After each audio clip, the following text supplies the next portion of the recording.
आप सभी का स्वागत है बतकही के एक और एपिसोड में। आज हमारे साथ हैं विनीत जैन और अंकुर जैन।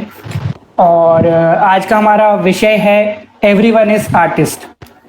तो चलिए शुरू करते हैं। और मैं आप सभी को विनीत भैया से और अंकुर भैया से थोड़ा सा परिचय दे देता हूँ उनका।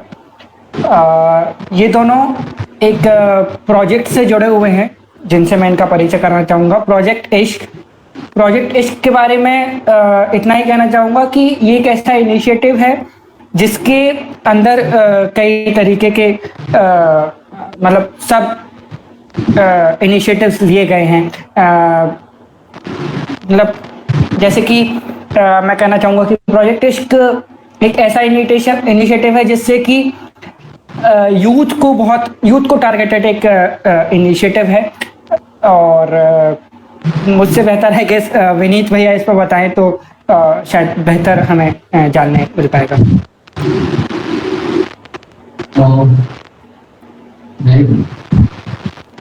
प्रोजेक्ट इश्क के बारे में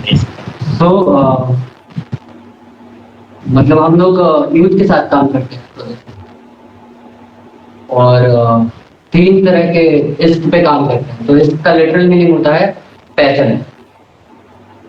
तो जो 3 तरह के इश्क है उसमें पहला है आपकी इंडिविजुअल जर्नी, मतलब आपका वो इश्क जिसके लिए आप एक्चुअली जीना चाहते हैं और मतलब कभी कभी मर भी सकते हैं उसके लिए।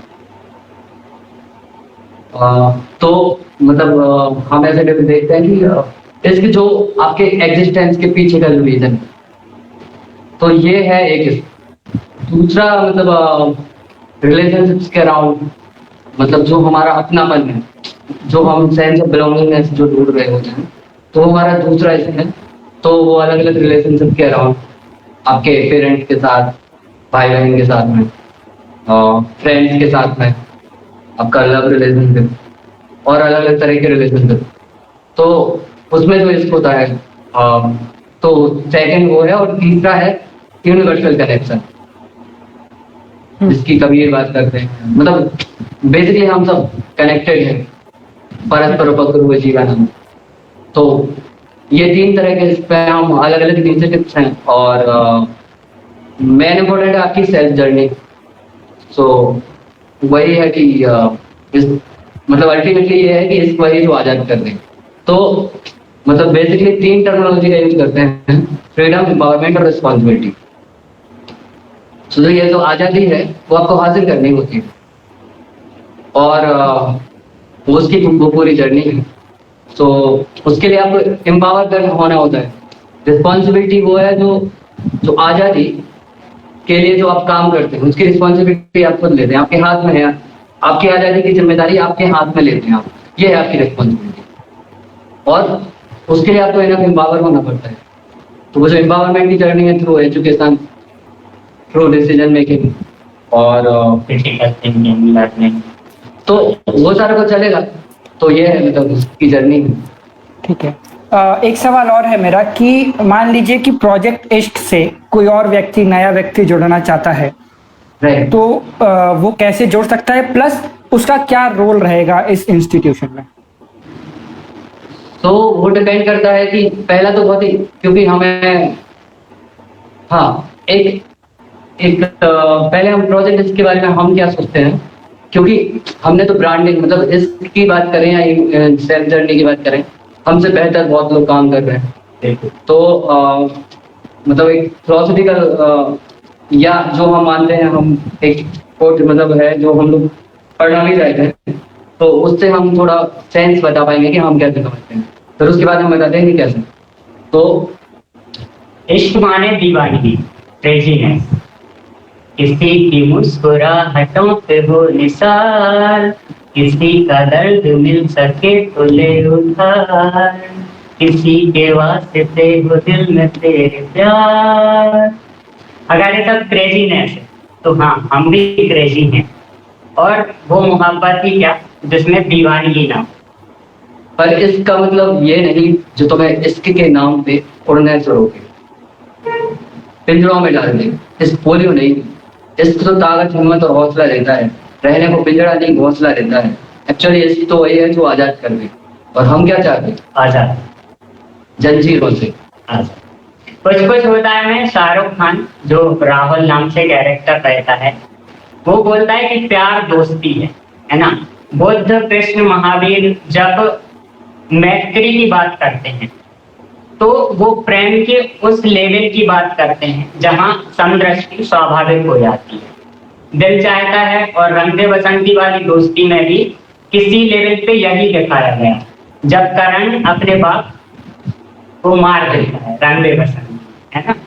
दोस्ती, जिन पेरेंट्स और बच्चों में दोस्ती वाला रिश्ता होता है उनमें ज्यादा पारदर्शी और मजबूत रिश्ते होते हैं। ये तो सबका ही अनुभव है, और नकली ट्रस्ट की ना कोई गुंजाइश रह जाती है ना ही जरूरत। ऐसे में एक गाना याद आता है जो कि यारो दोस्ती बड़ी ही हसीन है, तो जिंदगी जहाँ जीने को हर शर्त पे राजी, समझ लो कि वहां इश्क भरा पड़ा है, और जहां भी जिंदगी की जीत नजर आए वहां इसकी खुशबू भी होगी।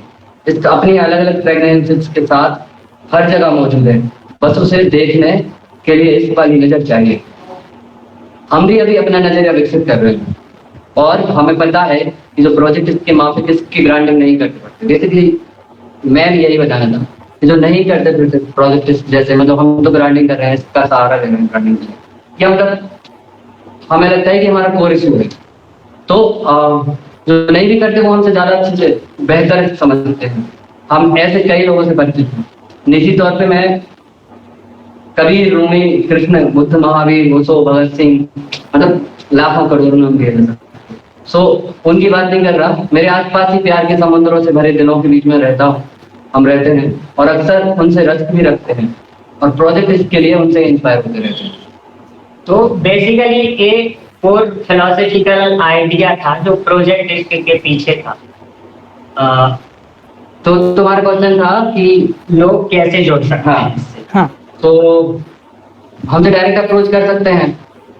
अब असली बात यह है कि वो क्यों जुड़ना चाहते हैं, ये क्वेश्चन तो रहेगा ही, है ना। और अगर उनको बहुत अच्छा लगता है, वो किस तरह से जुड़ना चाहते हैं, तो उसकी प्रॉपर प्रोसेस होगी, बातचीत होगी, प्रोजेक्ट के अराउंड हमारे पास कई सारे इनिशिएटिव हैं, प्रोग्राम्स हैं, जिन पे हम या तो कुछ सालों से काम कर चुके हैं, कुछ वर्कशॉप्स वगैरह, कुछ प्रोग्राम्स, और इन फ्यूचर भी हम लोग करने वाले हैं। तो जो भी हमारी टीम तो ना ही बोले, बेसिकली जो भी इश्क समझते हैं वो सब हमारी टीम के मेंबर हैं ही। फिर जो भी डायरेक्टली इन्वॉल्व होना चाहते हैं तो वो हमसे कोऑर्डिनेट कर सकते हैं, हमें बता सकते हैं कि वो किस तरीके से हमसे जुड़ना चाहते हैं, और मतलब फुल टाइमर, हाँ, और as a friend, as a community, तो अलग अलग इनिशिएटिव हैं उसी तरह से। तो बिल्कुल ठीक है। धन्यवाद। अब हम आते हैं अपने जो आज का हमारा विषय है, एवरीवन इज आर्टिस्ट। तो जैसे ही शब्द आता है आर्टिस्ट, तो उसका रूट वर्ड है आर्ट। तो वहाँ से एक सिंपल सा सवाल है कि हम आर्ट को किस तरह से समझते हैं, हमारे लिए आर्ट क्या है, मैं आप लोगों से जानना चाहूँगा। यार बचपन में ना, मतलब बचपन नहीं, जब मैं 10th क्लास में था तब एक मतलब हिंदी में ऐसे निबंध लिखने होते हैं ना सब्जेक्ट, तो एक साहित्य और समाज करके एक निबंध होता था, है ना। अलग अलग टॉपिक्स होते हैं जो रेगुलर आते रहते हैं, जैसे तो साहित्य और समाज में मतलब एक बार डेफिनेशन पे जा रहे थे हम लोग, तो बिगिनिंग हम ऐसे करते हैं, वो मेरे लिए अभी भी कनेक्टेड लगता है, मतलब आर्ट की डेफिनेशन के लिए। पूर्व दिशा में ऊंचाई ख्याति और वैभव उन्मुक्त हंसी के रूप में जब अपने प्रकाश की चादर धरती के आंचल में बिखेरती है, तो पक्षियों की प्रफुल्लता कलरों में परिवर्तित होकर मानव मंदिरा के तारों को झंकृत कर देती है। इस हेतु मानव मन मंदिर में सोई हुई भावनाएं बाहर आने के लिए छटपटाती हैं, और तभी कलाओं का आविर्भाव होता है। तो बेसिकली जब हम ये बोल रहे हैं कि मतलब मेरा जो आइडिया है आर्ट का, तो ऐसे बोलता हूँ मैं कि एक तो है प्राइमरी, मतलब प्राइमरी जो नीड्स हैं ह्यूमन बीइंग के, ऐसे रोटी कपड़ा मकान, उस लेवल पे भी एक्सप्रेशन की नीड है ही। मतलब हमें जीने के लिए उतना ही जरूरी जितना ये सारी चीजें उतना एक्सप्रेशन भी है। फिर दूसरे लेवल पे जब आर्ट की बात करते हैं तो वो फिर लियोनार्डो दा विंची ऐसे बड़े बड़े नाम कोई भी हो सकते हैं, वो तुम्हारी साधना है। तो एक अभिव्यक्ति के लेवल पे जो हम काम करते हैं जहाँ पे तुम्हें फ्री करती है आर्ट आपके मतलब खैर डिबेटेबल है बहुत सारे, लेकिन स्टिल यहाँ पे ये है कि फ्री करती है जो आर्ट एक्सप्रेशन के लेवल पे, वो आर्ट की बात कर रहे हैं हम। बाकी तो हमारे जो भी एक्सप्रेशंस हैं, हम जो भी एक्सप्रेस करना चाहते हैं चीजों को, तो उनके लिए हम कई सारे मीडियम्स का यूज करते हैं। जरूरी नहीं है कि हम एज एन आर्टिस्ट कोई पेंटिंग बना रहे हैं, कोई ड्राइंग बना रहे हैं।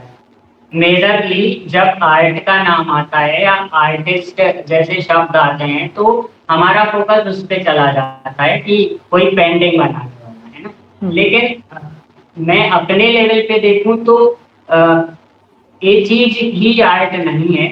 तो अगर मैं मीम्स बना रहा हूँ किसी चीज को लेके, तो वो मेरा एक वे ऑफ एक्सप्रेस, मैं एक्सप्रेस कर रहा हूँ उसके थ्रू किसी चीज को। या फिर मैं पजल लिख रहा हूँ फेसबुक पे, या फिर मैं कोई 2 लाइन्स पोस्ट लिख रहा हूँ, या कुछ भी रैंडमली, तो वो एक लेवल पे मेरे लिए आर्ट है, क्योंकि जो भारीपन है मेरे अंदर वो उसको हल्का कर रही है। और लोगों से कनेक्ट करते हैं आर्ट के थ्रू। बिल्कुल, हम अपना एक्सप्रेशन के थ्रू कनेक्ट करते हैं। दूसरा एक डेफिनेशन में ऐसे दे सकता हूँ, मतलब ऐसे हो भी सकती है। तो बेसिकली हमारे अंदर की जो भीतरी सुंदरता है, मतलब उसकी अभिव्यक्ति, या हमारे इंद्रियों ने जो बाहर से ग्रहण किया है, जो एक्सपीरियंस है, उसकी अभिव्यक्ति। तो मतलब अभिव्यक्ति में और आर्ट में थोड़ा सा रिलेशन ये हो सकता है कि कई बार आपके रिएक्शन भी आपकी अभिव्यक्ति है। आप गुस्सा भी कर रहे हैं, वो भी अभिव्यक्ति है। लेकिन अगर आप इसको मीनिंगफुल और सुंदर बना के कर रहे हैं तो शायद वो आर्ट हो जाती है। हाँ, तो मैं इस बात से ये समझ पाया हूँ कि expression is the root of art. मतलब अगर आप एक्सप्रेस कर रहे हैं किसी भी फॉर्म में तो वो आर्ट है। तो ये बहुत बेसिक सी मतलब डेफिनेशन हो गई।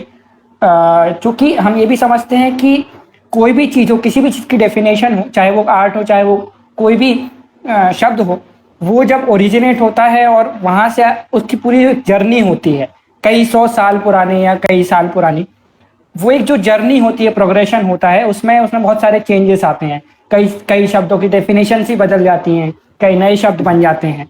तो अगर हम आर्ट की बात करें तो आर्ट का जो प्रोग्रेशन है समय के साथ, अगर हम एकदम शुरुआती समय से बात करें, थोड़ा सा और टॉपिक को थोड़ा सा टच करें कि आर्ट आया कहाँ से, क्यों आर्ट, कैसे वहां से आए, और आज के परिप्रेक्ष्य में आर्ट को देखें, तो वो मैं आप लोग से जानना चाहूंगा कि वो जर्नी क्या रही होगी आपके अनुसार।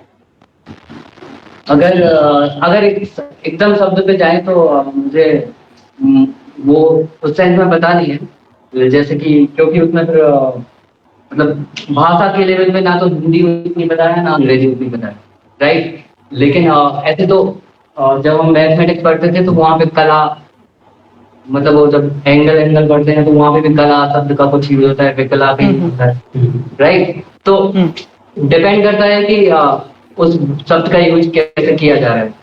कोर में जिस आर्ट की हम बात कर रहे हैं उसके बारे में जरूर बता सकते हैं। तो आई थिंक जैसे हम इस पे बात करें कि प्रोग्रेस कैसे हुई, तो मुझे ऐसा लगता है कि जितना पुराना मानव सभ्यता का इतिहास है उतना ही पुराना आर्ट का इतिहास है। या हम ये कह सकते हैं कि आर्ट का इतिहास उससे भी पुराना, ठीक है। तो ह्यूमन का जैसे जैसे डेवलपमेंट हुआ और जो जो चीजें उसने डिस्कवर की, जैसे माचिस जलाना, वो माचिस ने छड़ी आग जलाना पत्थर को रगड़ के, ठीक है, तो वो एक फॉर्म ऑफ आर्ट है। या फिर पहिया बनाना, वो भी एक आर्ट का रूप है। या फिर हम भित्ति चित्रों को देखें तो वो एक्सप्रेस करने के लिए उन्होंने, जब भाषा नहीं थी, तो उन्होंने इस तरीके से एक्सप्रेस की चीजें, तो वो एक आर्ट है। और जैसे जैसे ये चीजें डेवलप होती गई, भाषा का भी रूप बदला, आर्ट का भी रूप बदला, ये भी विकसित होती गई और मानव सभ्यता भी विकसित होती गई। इसके अलावा कुमार विश्वास जी ने एक कोट किया था ऐसा कि उन्होंने बोला कि एक मानव और एक बंदर में इतना अंतर है कि मानव जो होता है वो अपने अंगूठे को अपनी तर्जनी से मिला के कलम पकड़ सकता है, बंदर ये नहीं कर सकता। तो बेसिकली यहाँ पे इस सेंस आता है कि हम आर्ट के कारण ही डेवलपमेंट कर पाए। बिल्कुल। तो मैं एक बात और मेरे पास और भी सवाल हैं और भी चर्चा के विषय हैं अंदर आर्ट से जुड़े हुए, लेकिन मैं चाहूँगा कि हमारे साथ और जो लोग मीट में जुड़े हुए हैं वो भी अपने सवाल सामने रखें और मैं आगे धीरे धीरे अपने सवाल करते रहूँगा। तो मैं चाहूँगा कि धरा अपने सवाल, अगर उसके पास कोई सवाल हैं तो वो पूछे। धरा।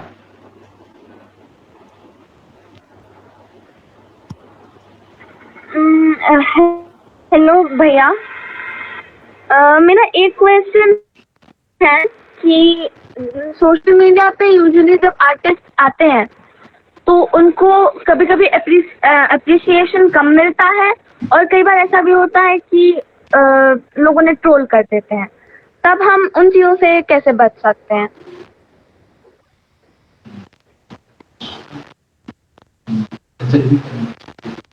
एक बार फिर से रिपीट करिए। मेरा क्वेश्चन ये है कि जब सोशल मीडिया पर आर्टिस्ट एक्टिव होते हैं, वो कोई पोस्ट अपलोड करते हैं, तो या तो कभी कभी उन्हें अप्रिसिएशन कम मिलता है या फिर कभी कभी ऐसा भी होता है कि उन्हें ट्रोल्स ज्यादा मिलने लगते हैं बिकॉज ऑफ सम रीजन। तो हम उनसे कैसे बच सकते हैं, उसको कैसे हैंडल कर सकते हैं? सोशल मीडिया के बारे में आई थिंक मेरा मानना है कि एक प्लेटफॉर्म तो उसने दिया ही है कि हम अपने तरीके से अपनी चीजों को एक्सप्रेस कर सकें। तो एक तो ये रहता है कि कई बार ये होता है कि कोई भी अपनी चीजें एक्सप्रेस करने के लिए अगर लिख रहा है तो बस वो उसकी डायरी के अंदर से मटके रह जाती हैं। और कई बार ऐसा होता है कि हम लोगों के बीच लाना चाहते हैं उन चीजों को, जो भी हम लिख रहे हैं, जो भी हम बताना चाहते हैं दुनिया को। तो अगर हम कोई चीज शेयर कर रहे हैं तो पहली चीज तो इस बात से हम डरे ना कि ये इम्परफेक्ट है या फिर इसके कारण हम ट्रोल हो जाएंगे या कुछ भी, क्योंकि अनुकूल अर्थ में हम लोगों का एक थॉट चलता है कि everything is perfect and everything can be improve. इसके अगर आप ये देखें कि प्रेमचंद जी की जो पहली रचना थी वो और जो प्रेमचंद जी की आखिरी रचना थी वो, उसमें कितना अंतर है।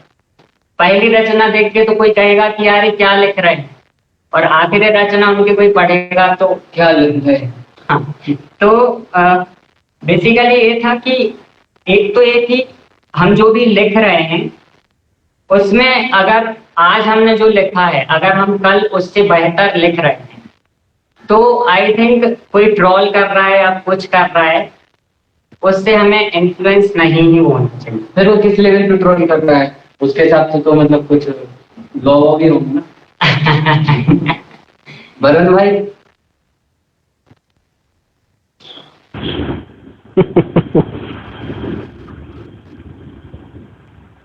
हाँ, आईटी एक्ट वगैरह होते हैं।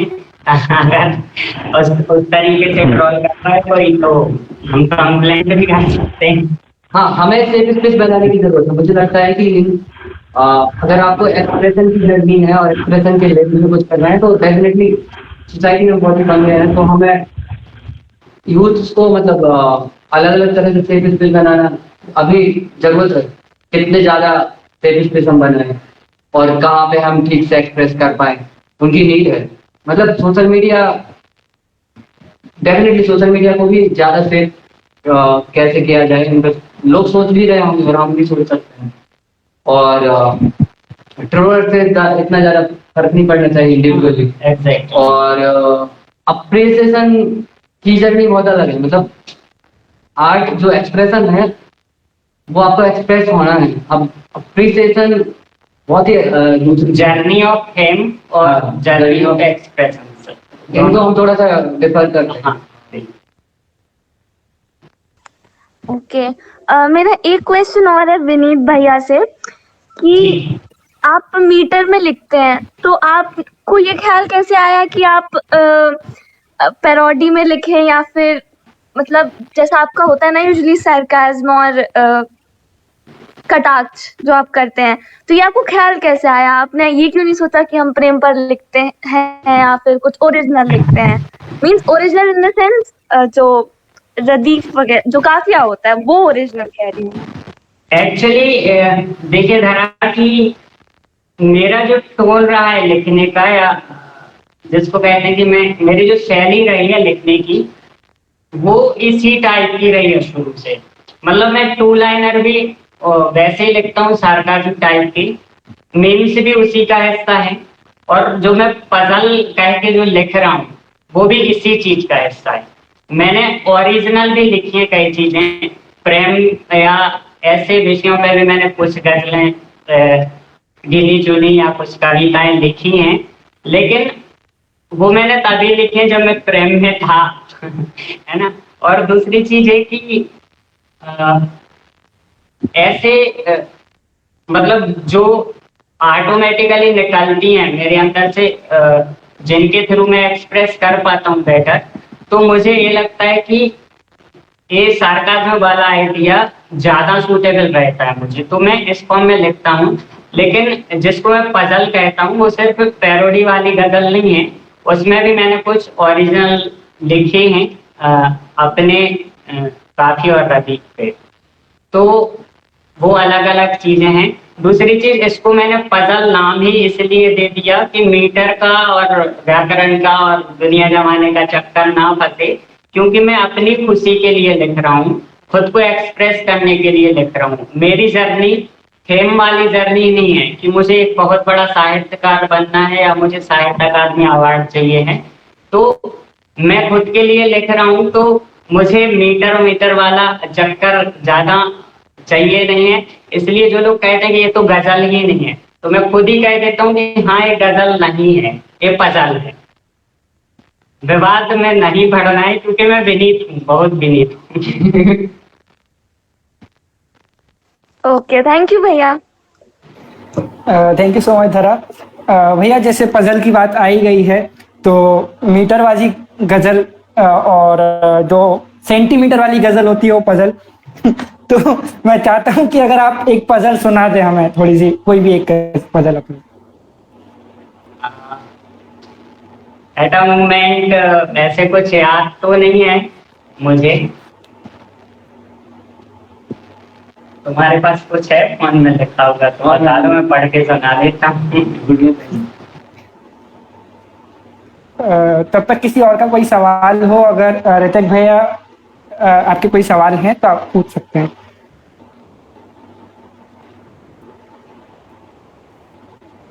यार होता क्या है कि अलग अलग टाइम पे ना अलग अलग काम कर रहे होते हैं, तो वो जो सारा पुराना कंटेंट होता है वो कहीं भूल जाते हैं। अभी ठीक है, हम आई गेस हम सेशन में आगे बढ़ते हैं, फिर हम सेशन के अंत तक में एक बार जरूर मैं पजल सुनना चाहूंगा, ताकि शायद जो हमारे दर्शक हैं उनको ये मतलब कंफ्यूजन ना रहा कि पजल वाली पजल है, मतलब हाँ, तो हाँ ठीक है। हाँ भैया,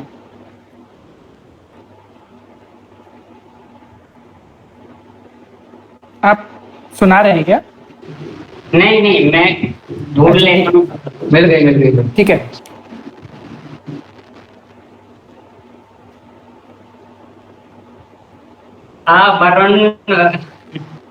वरुण भाई ने अभी एक व्हाट्सएप की है, तो मैं ये सुनाना चाहता हूँ। चलिए, आई गई है जब तो।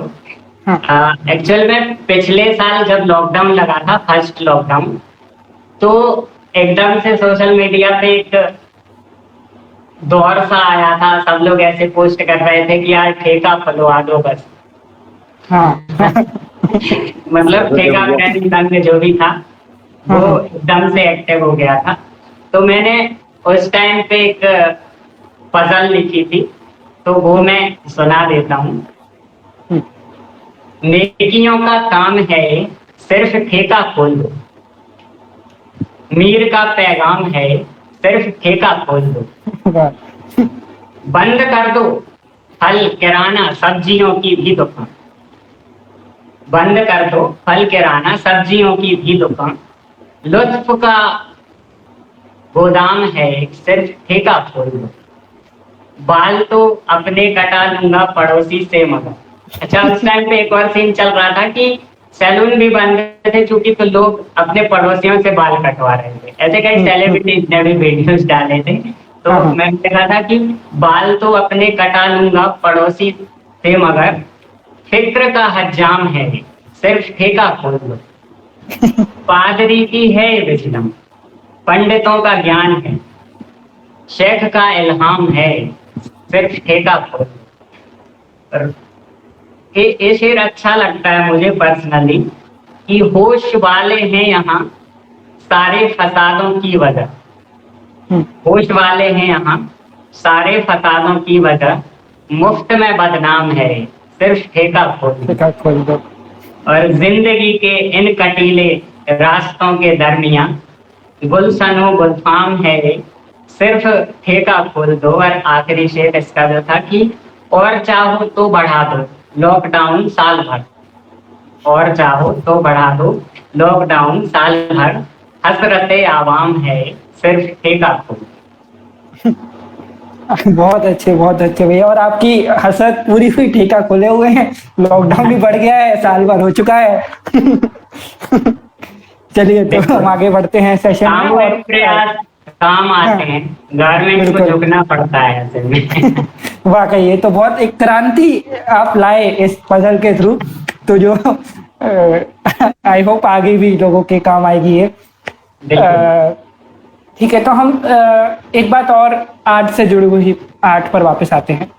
जी। तो मैं जानना चाहूंगा कि आर्ट को हम अलग अलग तरीके से कंज्यूम करते हैं, हर व्यक्ति आर्ट को अलग तरीके से समझता है। जैसे कि हम डेफिनेशन की ही बात कर रहे थे, तो हर व्यक्ति के हिसाब से आर्ट की डेफिनेशन अलग है, उसकी एप्लीकेशन अलग है।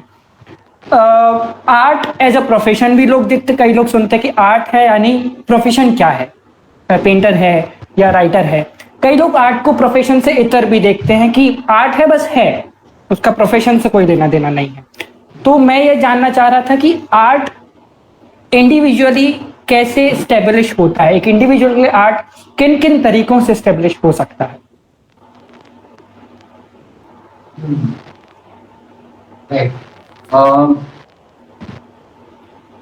तो वापस वही बात है यार, मतलब एक यथा पिंडो तथा ब्रह्मांडो, सो मतलब कनेक्टेड ही है सारा कुछ।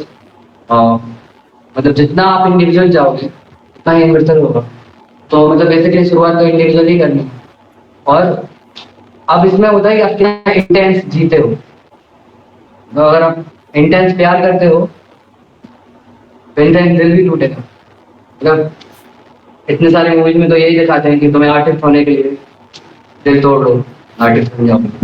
तो हालांकि दिल मतलब इवन वो जो नीड है, मतलब वो नीड नहीं, मतलब वो जर्नी शुरू होने के पहले, वो जर्नी शुरू होने के पहले भी जो हमें चाह होती है कि हम पढ़ जाए क्या, वो चाह के लेवल पे भी बहुत सारे लोग एक्सप्रेस करते हैं। और फिर तो तुम्हारे लाइफ के जितने भी एक्सपीरियंस, जो भी मूवमेंट तुम्हारा इंटेंस हो गया, देखो जैसे कविता के मामले में, वो आर्ट के मामले में है। तो कविता तब बनती है जब दुख इतना हो कि सहा न जाए, तो खुशी इतनी हो कि कुछ कहा न जाए। मतलब बेसिकली आर्ट के मामले में वो है कि भाई तुम कितना इंटेंस, मतलब बेसिकली जीने की बात है, तुम कितना जीते हो। मतलब अगेन मैं तुम्हें जब एजुकेशन के जब मैं सोचता हूँ कि करिकुलम में आर्ट कैसे होनी चाहिए, कितना होना चाहिए, तो अभी 6 सब्जेक्ट होते हैं, मतलब स्कूल की बात करें डायरेक्टली। और आर्ट मतलब हम जब 11th-12th में आर्ट लेते हैं तो मतलब बेसिकली जो ह्यूमैनिटीज के पॉलिटिक्स मतलब पॉलिटिक्स वगैरह ये सारे जो सब्जेक्ट होते हैं, पता है, इकोनॉमिक्स और ये, मतलब मेरे गांव में जो स्कूल में होते थे तो 3 होते थे, ज्योग्राफी, पॉलिटिक्स और इकोनॉमिक्स। तो इनको इनसे जो भी 11th-12th करता है वो आर्ट का स्टूडेंट हो गया, है ना। सो जबकि उसके पहले तो हम म्यूजिक और ये सारी चीज को हम आर्ट मानते हैं। तो मैं क्या बोल रहा था वापस, हाँ, एजुकेशन की बात कर रहे थे। तो मतलब मैं इसके लिए ऐसे देखता हूँ कि पूरे ब्रह्मांड, मतलब अगर धरती की बात करें, धरती में कितना पानी है, धरती पे टोटल पानी कितना है, मतलब 70% करीब ना, हाँ हाँ, है ना। मनुष्य के शरीर में कितना पानी, 70%। तो मैं मानता हूँ करिकुलम में भी ना पानी होना चाहिए, जो कि मैं आर्ट मानता हूँ, भावना, मतलब रस बोलते हैं आयुर्वेदा में भी, तो आयुर्वेद में भी, आयुर्वेदा भी नहीं बोलना चाहिए, कई सारे लोग गुस्सा होते हैं, तो मैं वो सही बात नहीं बोलूँ, तो आयुर्वेदा नहीं है, आयुर्वेद ही है।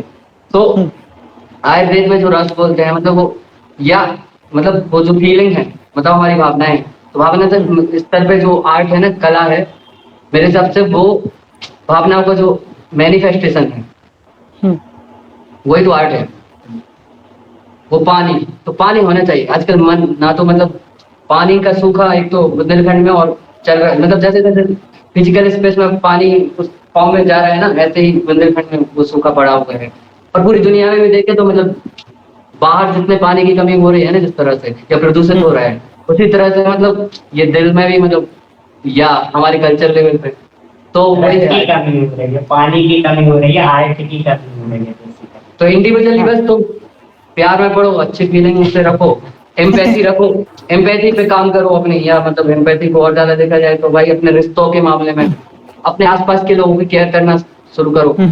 फिर देखो मतलब वही है, आर्ट धीरे धीरे निकलेगी। मतलब हम इस तरीके से जब जीना शुरू करेंगे कि जिंदगी में भी 70% कम से कम पानी हो, तो आर्ट अपने आप निकलेगी बात।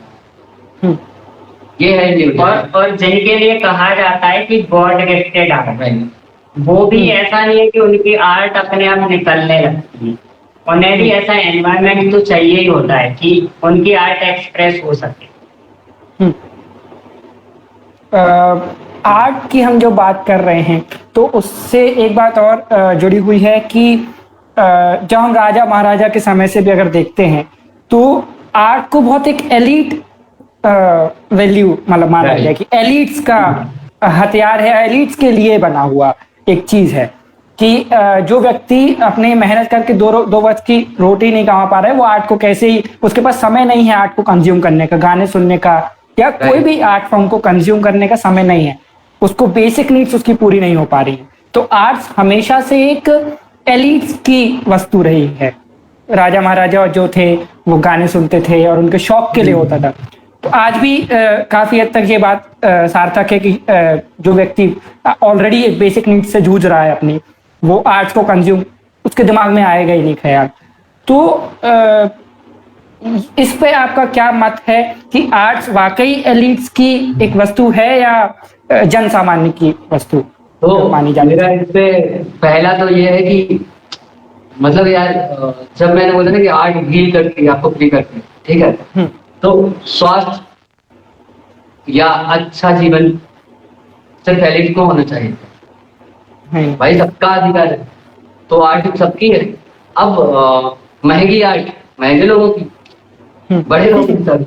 मैं वही चीज बोल रहा हूँ कि आर्ट, अगर हम हिस्ट्री में जाएं तो जो हम कला एवं संस्कृति वाली बुक्स पढ़ते हैं उसमें हमें बेसिकली ये बताया जाता है कि इस राजा के टाइम पे ये वाली आर्ट थी या इनके दरबार में ये चलता था, ठीक है।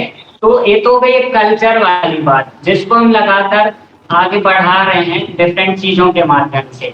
लेकिन एक ऐसा जो सबसे बड़ा वर्ग है जिसको हम कहते हैं लोक, या अभी कूल लैंग्वेज में कहें तो फोक, ठीक है। तो फोक भी उतना ही पुराना है जितनी जो जिसको मेन स्ट्रीम आर्ट बोलते हैं ना, उतना ही पुराना फोक भी है।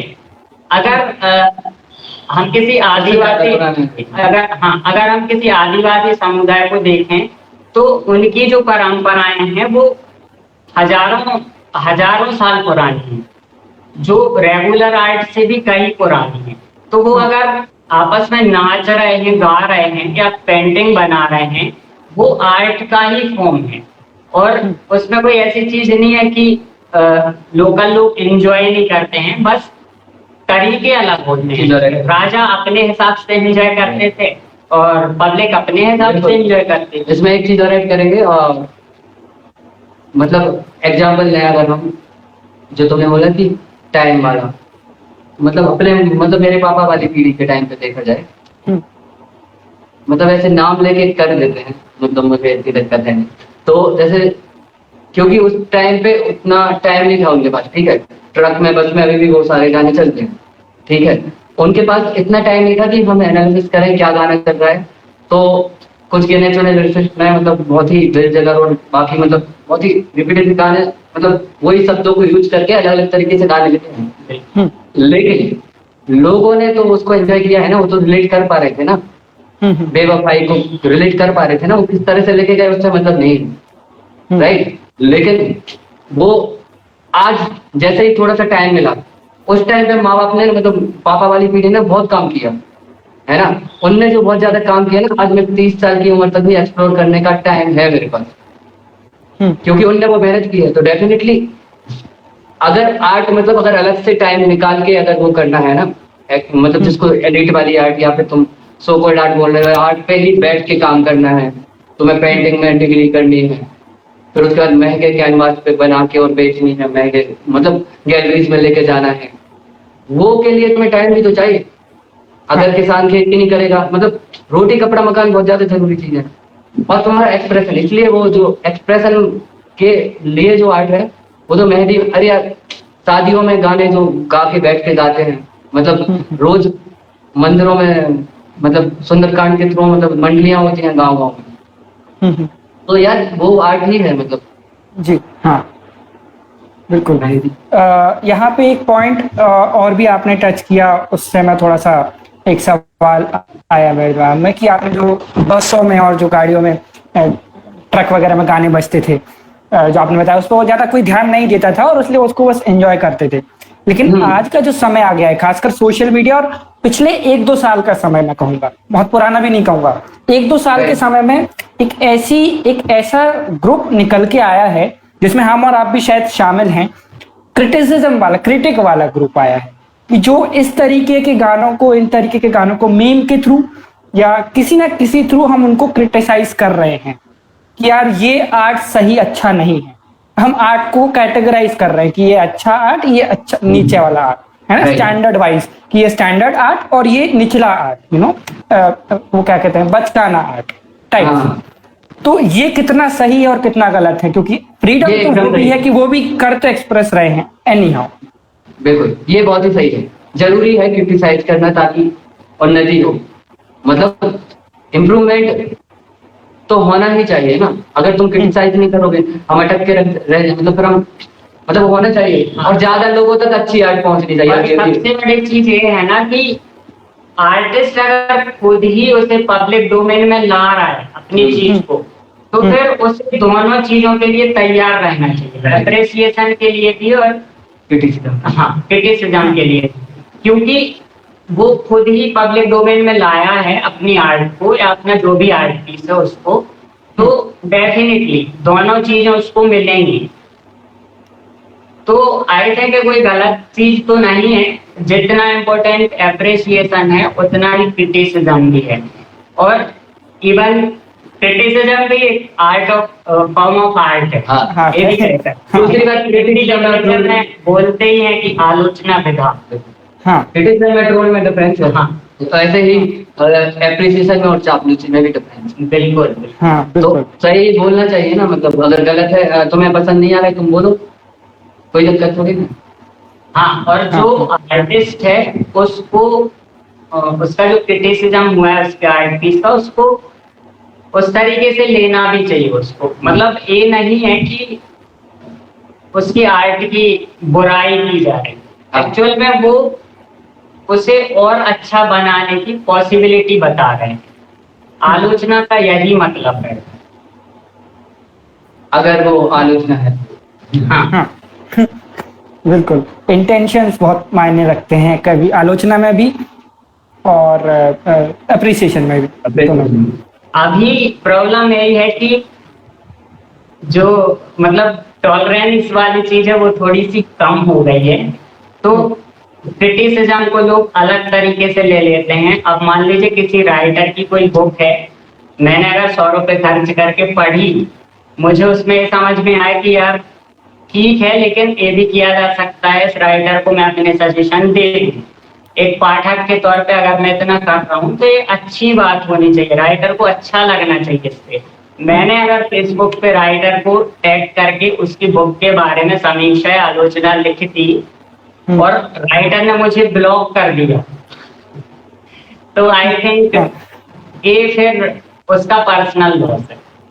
हाँ वाकई, एज एन आर्टिस्ट तो क्रिटिसिज्म के लिए, खासकर क्रिटिसिज्म के लिए तैयार रहना चाहिए और वो उसको एक स्टेपिंग स्टोन की तरह इस्तेमाल करना चाहिए। मेरे पास और भी कुछ सवाल हैं, मैं चाहूंगा कि ऋतिक भैया आपने एक सवाल पूछें, फिर उसके बाद में अपने सवाल कंटिन्यू करता हूँ। हेलो विनीत भैया, हेलो अंकित भैया। Hello hello. भैया थोड़ा लेट चर्चा में शामिल हुआ। मेरा प्रश्न है कि कहते हैं कि चलिए हर एक इंसान जो है कलाकार होता है, तो मैं ये मानता हूँ जैसे किसी के पास कला है और अगर वो लोगों तक जो अगर नहीं पहुंची तो वो उस कला के साथ न्याय नहीं कर रहा है। तो अब इस दौर में एक बहुत बड़ा प्लेटफॉर्म हमें मिल गया है सोशल मीडिया, जो हमें एक मंच देता है कि आप अपनी कला का प्रदर्शन करें। मैं चाहता हूँ कि वैसे तो मुझे सब इसमें सकारात्मक दिखा, लेकिन मैं आपसे चाहता हूँ कि आप इसका सकारात्मक और नकारात्मक दोनों पहलू है उस पर थोड़ा सा प्रकाश डालें। आर्ट को सोशल मीडिया पे ला रहे हैं अगर, तो उसका सकारात्मक और नकारात्मक इम्पैक्ट क्या है, बेसिकली आपका ये क्वेश्चन है। जी जी जी हाँ भैया। तो आई थिंक इस पे थोड़ी बात हो भी चुकी है हमारी पहले। तो ये है कि देखो, आर्ट है, सबसे पहली चीज तो ये है कि आर्ट को कोई आर्टिस्ट इंडिविजुअल लेवल पे खुद तक ही सीमित रह सकता है या फिर वो उसे पब्लिक डोमेन में लेके जा सकता है, ये उसका निजी फैसला है। अब अगर इंडिविजुअल लेवल पे रखता है तब तो ऐसी कोई दिक्कत ही नहीं है। अगर वो उसको पब्लिक डोमेन में लेके जा रहा है तो उसे दोनों चीजों के लिए तैयार रहना चाहिए कि क्रिटिसिज्म भी और अप्रिसिएशन भी उसको मिलेगा। अब इसके सकारात्मक और नकारात्मक प्रभाव ये हैं, एक तो जो आर्टिस्ट है उस पर डिपेंड करते हैं बहुत कुछ, कि उसको एप्रिसिएशन अगर मिल रहा है तो उसको किस तरीके से वो ले रहा है, और उसको अगर क्रिटिसिज्म मिल रहा है तो उसको किस तरीके से ले रहा है। कई बार एप्रिसिएशन गलत चीजों के लिए भी मिल जाता है, कुछ लोग कर देते हैं वाहवाही और वो उसको ऐसे ले लेता है कि अरे वाह हम तो मतलब बड़े आर्टिस्ट हो गए, तो उससे भी उसकी ग्रोथ रुक जाती है। और दूसरा, क्रिटिसिज्म को अगर वो ऐसे ले लिया या डिमोटिवेट हो गया या गलत तरीके से ले लिया, तब भी उसकी ग्रोथ रुकने के चांसेस हैं। हाँ, फिर समाज के लेवल पे भी, जैसे अंकुर ने कहा, हम अगर बात करें तो कि जो कंटेंट हम लेके जा रहे हैं सोशल मीडिया पे, सोशल मीडिया का नाम ही सोशल से है, मतलब एक सामाजिक प्लेटफॉर्म है वो, जिसमें कम्युनिटी के सारे लोग जुड़े हुए हैं, हमारी सोसाइटी के सारे लोग जुड़े हुए हैं। अब अगर हमारे किसी आर्ट से समाज पे अगर नेगेटिव इम्पैक्ट पड़ रहा है, फ्रीडम ऑफ एक्सप्रेशन, हाँ, अगर उसको रिस्पॉन्सिबिलिटी, हाँ, मतलब हमें एक्सप्रेस करने की फ्रीडम है, लेकिन उससे किसी का लॉस नहीं होना। जैसे वो एक फेमस सा एक चलता है कि everything is fair in love and war. हाँ, इसको भी ले सकते हैं कि everything is fair in love and war, लेकिन ये हर समय सही नहीं है। इसको जैसे बना दिया गया। फिर इस लेवल पे कई लोग रेप जैसी चीजों को भी जस्टिफाई करने लगते हैं। हाँ फिर जैसे वो चलता है कि फ्रीडम आती है रिस्पॉन्सिबिलिटी के साथ, तो वहां पे बहुत इम्पोर्टेंट हो जाता है। सोशल मीडिया पे जो लोग जुड़े हैं, जो लोग शेयर कर रहे हैं चीजें एज एन आर्टिस्ट, उनके लिए भी ये बहुत इम्पोर्टेंट है, और जो लोग रिएक्शन दे रहे हैं उस पे अपने, उनके लिए भी ये चीजें समझनी जरूरी है। तब हम उसको एक बेटर तरीके से डेवलप कर पाएंगे। कुछ बिल्कुल भैया। तो हाँ, ऋतिक का आंसर हुआ क्या है, आप लोग पूछ रहे हैं? नहीं, मैं कुछ चीजें समझा और हाँ हाँ, आप क्वेश्चन थोड़ा तोड़ के और मतलब क्रॉस क्वेश्चन भी कर सकते हैं, तो हम आंसर देते हैं। मतलब सही लगा मुझे। एक प्रश्न है कि कुछ लोग, आवाज आई क्या भैया? थोड़ी कम आवाज आ रही है, थोड़ा सा लाउड बोलिए। एक मिनट। हाँ माँ थोड़ा धीरे। हाँ भैया, मेरा दूसरा प्रश्न मैं रखना चाहूंगा। लोगों की निरस्ता अधिक होती है, और हो सकता है वो कला संपन्न भी है, वो अपनी कला पर गौरवान्वित नहीं होते हैं, वो अपनी कला को संरक्षित, जो मतलब संरक्षण देना चाहिए, वो करना नहीं चाहते हैं। तो कितना जरूरी, अगर आपके पास वो कला है तो वो उसको आप संरक्षित करके चले, उस पर गौरवान्वित हो, और उसको आगे कितना बढ़ाया जाए, ये कितना जरूरी है किसी के जीवन में?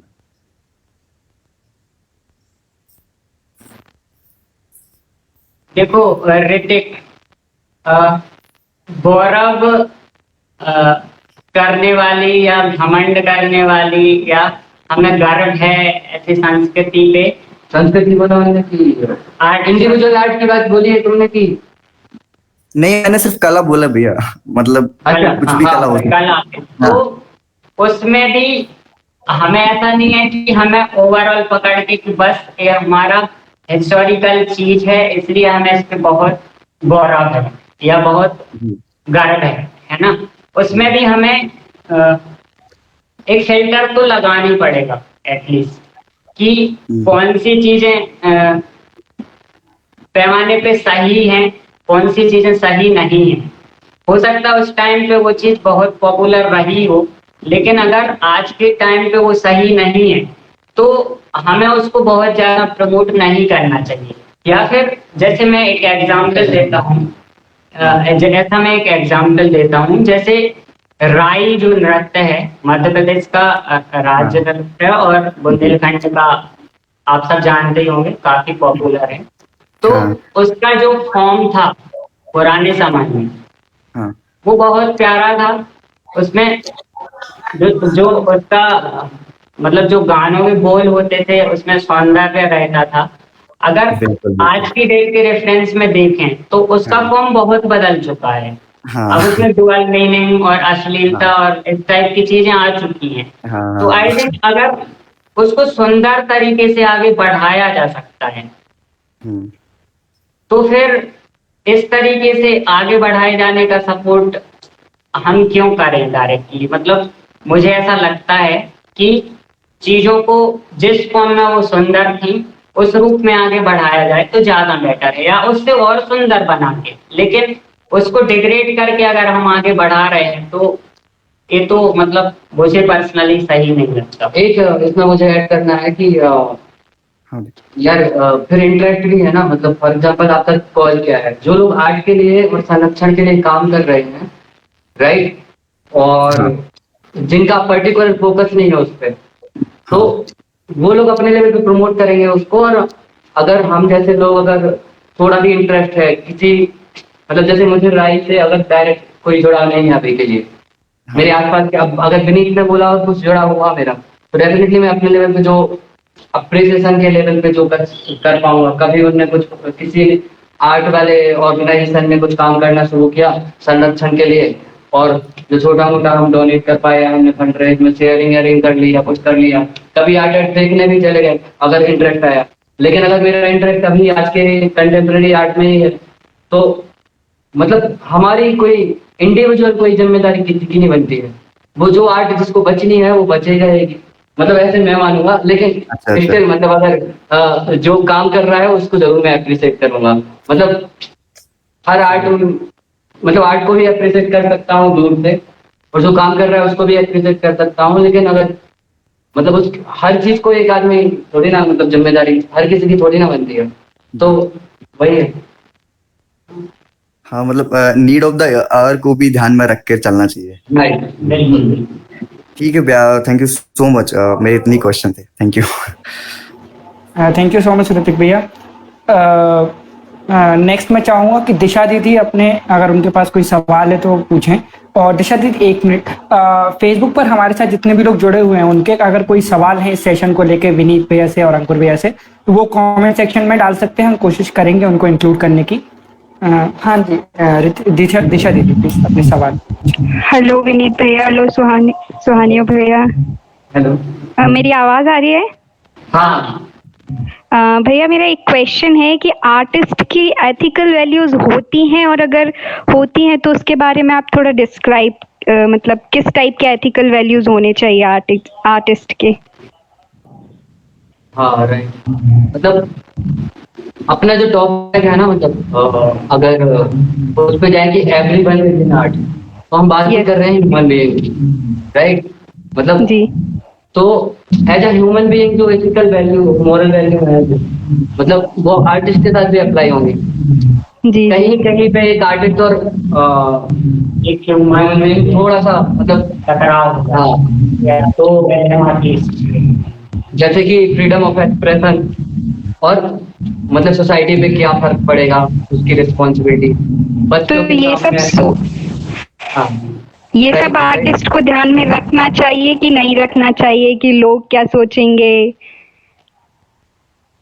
मतलब लोग क्या सोचेंगे उससे, अगर उसकी पर्सनल इमेज की बात है तो पहले तो ये है कि वो क्या सोचता है। मतलब यही, अगर वो क्या सोचता है, अगर वो अपनी आइडियोलॉजी में क्लियर है, मतलब एक आर्टिस्ट पहली एक वैल्यू जरूर है, मतलब बुंदेली में या और भी लैंग्वेज में होगा मुझे पता नहीं, दिलेर बोलते हैं ना जिसको, जी मतलब दिलेर होना चाहिए, चाहे वो ह्यूमन बीइंग हो चाहे आर्टिस्ट। आर्टिस्ट को ज्यादा दिलेर होना चाहिए। जी जी तो क्या मतलब?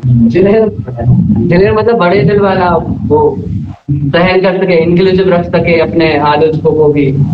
और फिर मतलब अगर तुम्हारा स्टैंड है बहुत ही क्लियर है, अगर किसी चीज के मामले में एज अ ह्यूमन बीइंग भी, अगर किसी पॉलिटिकल आइडियोलॉजी के मामले में अगर कुछ क्लियरिटी है, जी अब बात वही है ना यार कि अगर तुम कितने अच्छे ह्यूमन बीइंग हो, मतलब इतना इतना अगर तुम सोचते हो तो फिर आर्टिस्ट भी अच्छे ही रहोगे।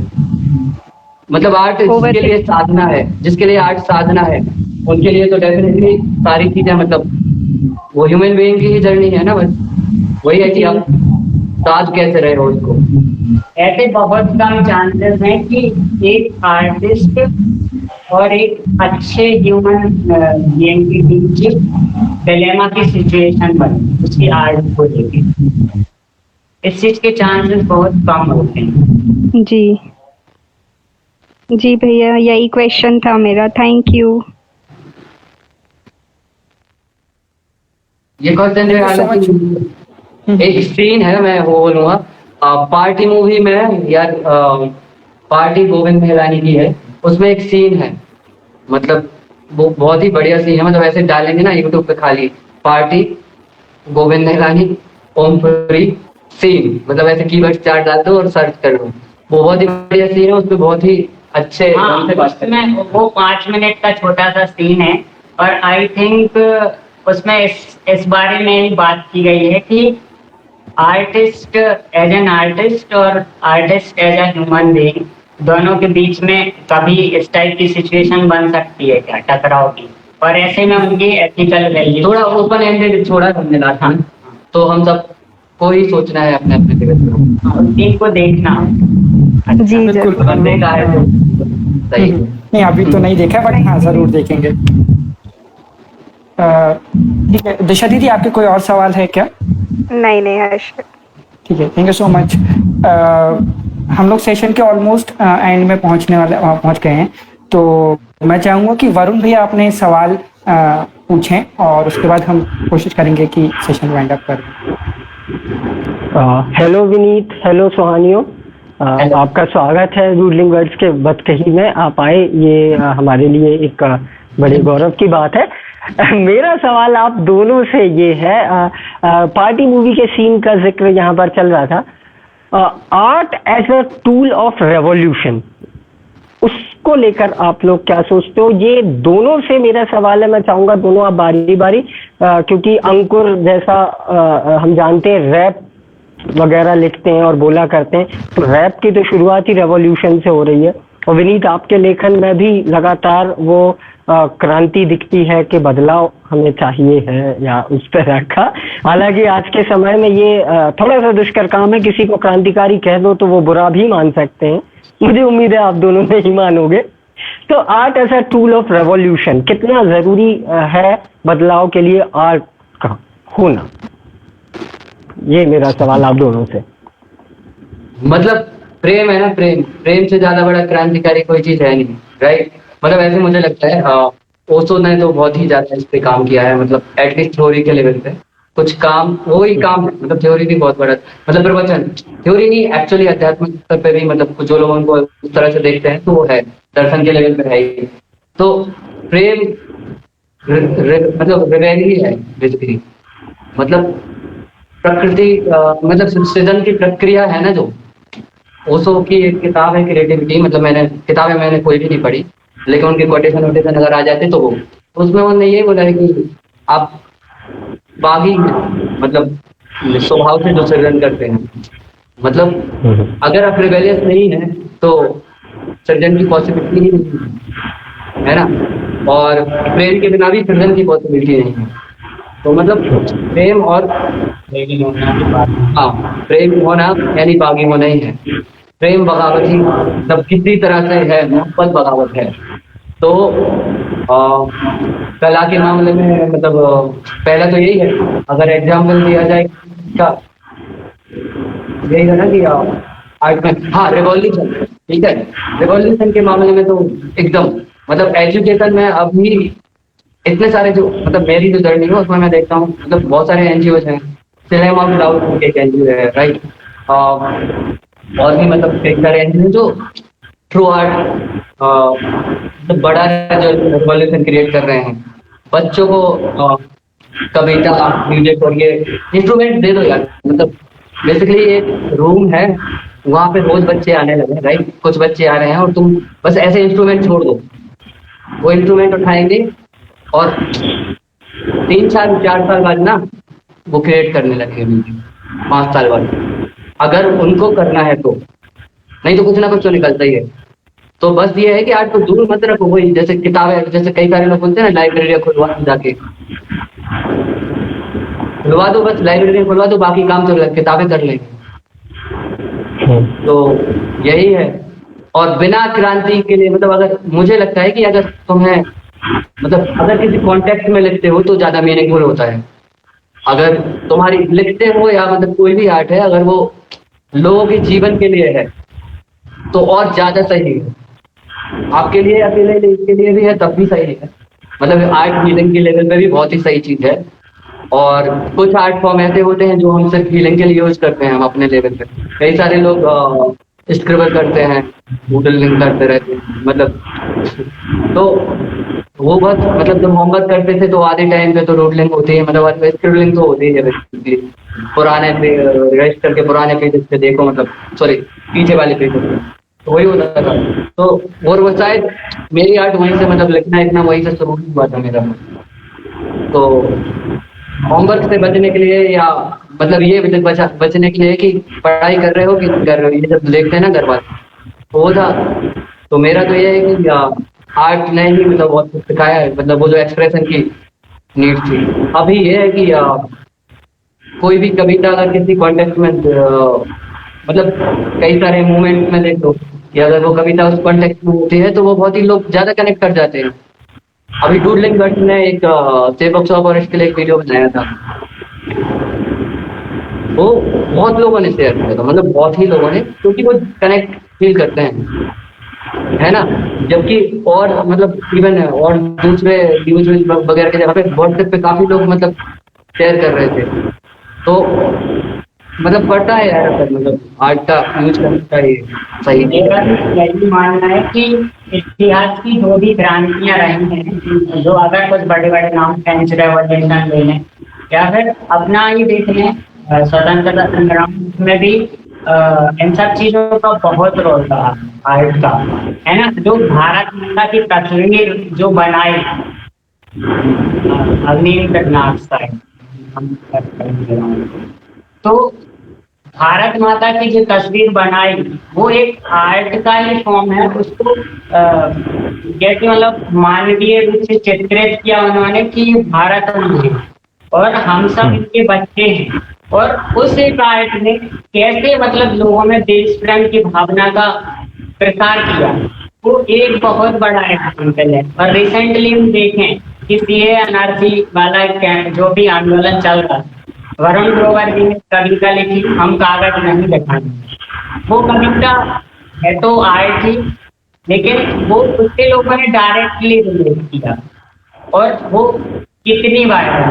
तो ये तो कह ही सकते हैं कि आर्ट डायरेक्टली मतलब उसका जो केमिस्ट्री में बोलते हैं ना उस प्रेरक, तो उतना तो बोल ही सकते हैं कि उस प्रेरक उतना तो है ही। करती है और उसकी स्पीड कई गुना बढ़ सकती है उन माध्यमों से। आध्यात्मिक स्तर पर भी क्रांति मतलब आर्ट के थ्रू कई सारे लोग मानते हैं, कई सारे लोगों की कई फिलोसफीज में मतलब कई क्या अब तक मोस्टली फिलोसफीज में मतलब बहुत कम ऐसी फिलोसफी है जिनमें ये माना गया है, जो भी अध्यात्म जैसे चीज को एग्जिस्टेंस में मानते हैं कि स्पिरिचुअलिटी कुछ होती है, तो वो ये भी बोलते हैं कि म्यूजिक के थ्रू कबीर से लेके हाथ से लेके मतलब वो कितना है मतलब उर्दू का यही था कि अपनी आर्ट अलग अलग आर्ट के से आप वही मेडिटेशन है, वही साधना है, वही साधन, एक साधन हो सकता है, अलग अलग साधन हो सकते हैं, तो लेकिन उसको डिफरेंट चीजों में डिफरेंट एंगल से डिफरेंट डायमेंशन में देख सकते हैं। और ये बहुत इम्पोर्टेंट चीज है, बदलाव के लिए बहुत महत्वपूर्ण साधन है। बिल्कुल बहुत ही खोजप्रद आप लोगों का उत्तर था। और चूंकि रिवॉल्यूशन की बात हो रही थी और कहीं मैंने रैप का भी जिक्र छेड़ा था और हम लगभग बातचीत के आखिरी सिलसिले में हैं, तो ये बातचीत शायद तब तक खत्म नहीं हो सकती जब तक सुहानियों अपना कोई रैप थोड़ा बहुत हमें जरूर सुना दे, जो भी आपको याद हो। क्या बात है। अच्छा ठीक है, एक रैप है मुझे याद, रैप याद नहीं रहते जी, मतलब मेरे साथ ही है, लेकिन एक है अभी ओ ओ हो ओ हो ओ हो ओ ओ हो ओ हो। अब जो भी हो रैप करते ही रहना, गैप भरते ही कहना, कैप चढ़ते ही पहना चश्मा रैप का, सुहानी यो पहना चश्मा रैप का। रैप खेल नहीं शब्दों के मीनिंग का, इसमें मजा फीलिंग की हीलिंग का, अब अपीलिंग का। एक तो फन है आर्ट एथिक्स में बोल के वचन है, धांसू आइडियाज आए जिसके मन में, बंदा गलती से उसमें ही मगन है, धाए धाए दाएं बाएं चलती उसकी जुबान, जैसे कोई गन है तो सोचो कितना फन है, इसमें जो फन है उसमें अपना फन है। फनकारों का खेल भी है, हाँ इसमें मेल भी है, शब्दों की रेल सी है, आई मीन राइमिंग का, अच्छी टाइमिंग का, साइनिंग का, बज रहा है ढंग का, काम है ढंग का क्योंकि ये करते बनता काम अपने मन का। ओ हो ओ हो ओ हो। अब जो भी हो रैप करते ही रहना, गैप भरते ही कहना, कैप चढ़ते ही पहना चश्मा रैप का, सुहानी हो। अब जो भी हो संभाव में उड़े लो सोचने की क्षमता, एक कम था जो चाहे इंप्रेशन मेटाफोर से तोड़ती डेफिनेशन सेट करती थी उन्हें, फिर रखती ताल से रिदम में बहती फ्लो की चाल से, हर सवाल पे मलाल पे बवाल पे रैप करते जो ऐसे रैपर्स में अपना नाम है ब्रो, अपना नाम सुहानी यो। ओ भाई ऐसे ना देखो तमाम किससे इससे मिलता खुल के, आम मुंह में मिलता घुल के, भूल बाग्रहों के सारे पाप धुल के, स्वीकारता के साथ सबसे दोस्ती का हाथ में मिलाता हूँ, प्रोजेक्टिस्ट अपने यारों के साथ में चलाता हूँ, पहना चश्मा रहता। क्या बात है, धमाकेदार। थैंक यू सो मच हमारे साथ ये आपने शेयर किया। Harsh, that's all from my part, over to you. ठीक है भैया। एक सवाल हमारे फेसबुक पर लाइव में पूछा गया है। निर्भीश कुमार शायद नाम था उनका। उन्होंने एक सवाल पूछा है कि साहित्य अकादमी की हम बात कर रहे थे, शुरू में आपने बात की थी कि आपको साहित्य अकादमी पुरस्कार या इस टाइप का नहीं चाहिए, लेकिन आप उस अपने मजे के लिए लिखते हैं। तो उससे जुड़ा उनका एक सवाल है कि साहित्य अकादमी पुरस्कार कैसे मिलता है किसी को, उसकी क्या कैसी प्रक्रिया होती है, उसका अगर आप जवाब देना चाहें, आप उससे शेयर करना चाहें। गूगल पे प्रोसेस करके और हम वहाँ पे लिंक शेयर कर देंगे। नहीं यार, जितना मुझे आइडिया है कि ये तो एकदम पूर्ण साहित्यकारों वाली बात हो जाएगी, और इतना सारा तो साहित्य नहीं पढ़ा मैंने, तो एकदम यार एक चीज और बताऊंगा। जैसे अगर कोई करियर के लिए ऐसे क्वेश्चन पूछे, मतलब जावेद अख्तर कैसे बने, यार इन सारी चीज का कोई सवाल होता नहीं। पहली बार जावेद अख्तर क्यों बनना है, सही बात मतलब कोई फिर भी बोले साइंटिस्ट कैसे बने अलग चीज है, लेकिन नोबेल प्राइज कैसे मिले बहुत ही अलग क्वेश्चन। बिल्कुल, ये तो सही बात है। एक मेरा पर्सनल सवाल है, वो आखिरी सवाल हम इस सेशन का मान के चलते हैं। वो अंकुर भैया से है कि सुहानियों क्यों सुहानियों, मतलब राइट, उसके पीछे क्या थॉट रहा? मतलब ऐसे ही मूड था यार पहले तो, मतलब वो एक वो है ना, ऐसे ही टैक्सी लग रहा था। तो एक तो ये है। दूसरा मतलब यार गूगल पे मतलब ऐसे जब चेंज ही करना था, रैप करते हैं, मतलब लोग मतलब तसल्लुस रखते हैं ना हिंदी वाले लोग, हिंदी उर्दू वाले लोग, मतलब अपना ऐसे गोपाल दास नीरज या फिर किसी और का एग्जाम्पल उर्दू में, मतलब फैज अहमद, फैज तो वही हो गया, ठीक है, साहिर लुधियानवी, मतलब भोपाली, इंदौरी, ऐसे कुछ भी रखते हैं ना। तो मुझे भी कुछ तो पेन नेम बोलते जैसे। क्या बोला भाई ने? वरुण प्रधान परकोटवी। हाँ। तो पेन नेम के लिए मतलब ये था कि गूगल पे नहीं होना चाहिए, राइट, मतलब एकदम यूनिक होना चाहिए। थोड़ा ये था कि मतलब लोग रैप, मतलब मैं रैप करूँ अगर तो ऐसे बोल सकूं, सुहानी जो, मतलब ऐसे बोल सकूं। और अगर मतलब कोई बड़ा है, मतलब या मतलब कोई वो प्यार से बोलते हैं ना, जिनको प्यार से बोलना होता है, तो वो भी प्यार से बोले सुहानी हो, तो वो भी। फिर मतलब बचपन में ये जो जापानीज कैरेक्टर होते हैं ना, वो सारे कुछ, तो वो मतलब मुन से सुनियो वही टाइप है ना। इनसे नेशनलिटी पता नहीं चलती है, तुम्हारा रिलीजन पता नहीं चलता, जेंडर भी पता नहीं चलता है। तो काफी सारी से मुक्त हो चुके हैं। नहीं, मुक्त बिल्कुल नहीं हुए हैं, लेकिन एटलीस्ट टैग लगा दिया मुक्त होने का। अच्छी बात है भैया, आपका ख्याल रखा है इसमें। वाह। वही बात जो विनीत भैया ने कही कि हाँ ऐसे ही सेक्सी लग रहा था। हाँ, कि मुक्त तो नहीं हुए हैं, बट ठीक है। तो इससे एक मतलब एक सवाल है, वो मतलब अभी आया ऐसे कि पेन नेम जो चीज है, जो पहले शुरू में जैसे प्रेमचंद का नाम प्रेमचंद नहीं है, या और भी कई राइटर्स हुए जिनके, मैं भी इस बात को लेकर शौक था कि जॉर्ज एलियट का नाम जॉर्ज एलियट नहीं है। तो मतलब ये जो पेन नेम रखे गए थे उस समय इसलिए रखे गए थे कि लिखना अलाउड नहीं था, या उनको कुछ ऐसा क्रांतिकारी टाइप कुछ लिखना है तो उनका नाम ना सामने आए, इसलिए पेन नेम यूज करते थे। तो क्या आज के समय में पेन नेम की जरूरत है? Nice question.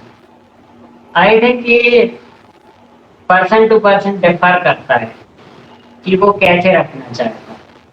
जैसे किसी को अपना नाम ही अच्छा नहीं लगता, मुझे लगता है अरे यार मैं जब जन्म हुआ था मेरा तो थोड़ा सा, अगर मैं बड़ा होता तो अपना ही नाम नहीं रखने देता। है ना। तो कई लोग इस चक्कर में बदल लेते हैं। दूसरा, कई लोगों का सीधा सीधा ये होता है कि मेरा नाम मेरी पर्सनालिटी से मैच ही नहीं करता, तो फिर उनको ऐसा लगता है कि एक दूसरा नाम जो ज्यादा मैच करता है, ये रीजन होता है।